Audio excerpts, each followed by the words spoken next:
যারা এআই ব্যবহার করে ভুয়া ভিডিও তৈরি ও প্রচার করছে তাদের আইনের আওতায় আনা হবে।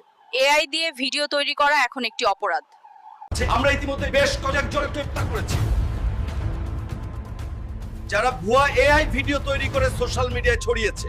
স্যার, এই ভিডিওটা ভাইরাল হয়েছে কিন্তু এটা আসল না, এআই দিয়ে বানানো। লোকজন বিভ্রান্ত হইতেছে। এই লোকটা তো আগেও এমন ভিডিও ছড়াইছে, ওরে এবার ধরতেই। যারা এআই ব্যবহার করে ভুয়া ভিডিও তৈরি ও প্রচার করছে তাদের আইনের আওতায় আনা হবে। এআই দিয়ে ভিডিও তৈরি করা এখন একটি অপরাধ। আমরা ইতিমধ্যে বেশ কয়েকজনকে গ্রেফতার করেছি যারা ভুয়া এআই ভিডিও তৈরি করে সোশ্যাল মিডিয়ায় ছড়িয়েছে। স্যার, এই ভিডিওটা ভাইরাল হয়েছে কিন্তু এটা আসল না, এআই দিয়ে বানানো। লোকজন বিভ্রান্ত হইতেছে। এই লোকটা তো আগেও এমন ভিডিও ছড়াইছে, ওরে এবার ধরতেই। যারা এআই ব্যবহার করে ভুয়া ভিডিও তৈরি ও প্রচার করছে তাদের আইনের আওতায় আনা হবে। এআই দিয়ে ভিডিও তৈরি করা এখন একটি অপরাধ।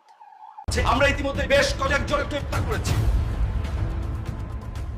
যারা ভুয়া এআই ভিডিও তৈরি করে সোশ্যাল মিডিয়ায় ছড়িয়েছে।